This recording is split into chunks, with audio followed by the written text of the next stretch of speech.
Alle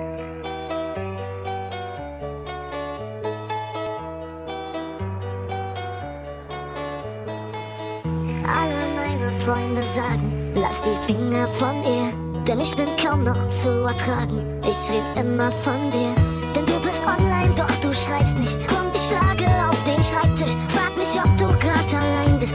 Oder fühlst du grad das Gleiche, denn immer wenn du mir gegenüber sitzt und du mich berührst, hab ich das Gefühl, dass es so wie früher ist. Ich will nur, dass du weißt, wie oft ich Briefe an dich schreib und sie wieder zerreiß.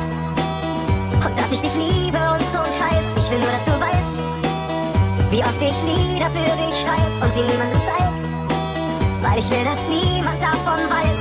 Und ich schreib SMS, doch ich schick sie nicht weg. Ob du online bist, hab ich so oft gecheckt. Ich war an deiner Tür, nur geklopft hab ich nicht. Ich wollte nur sehen, ob da wer bei dir ist.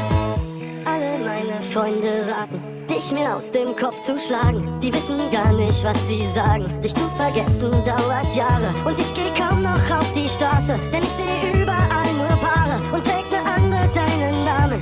Ja, da raubt's mir fast den Atem. Jedes Mal, wenn eine Frau dein Parfüm an sich stellt, bild ich mir einen Moment ein, dass du mir direkt gegenüber stehst. Ich will nur, dass du weißt, wie oft ich Briefe an dich schreib und sie wieder zerreiß.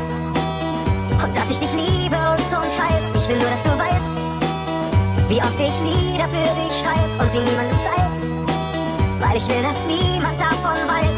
Und ich schreib SMS, doch ich schick sie nicht weg. Ob du online bist, hab ich so oft gecheckt. Ich war an deiner Tür, nur geklopft hab ich nicht. Ich wollte nur sehen, ob da wer bei dir ist. Ich will nur, dass du weißt, wie oft ich Briefe an dich schreib und sie wieder zerreiß.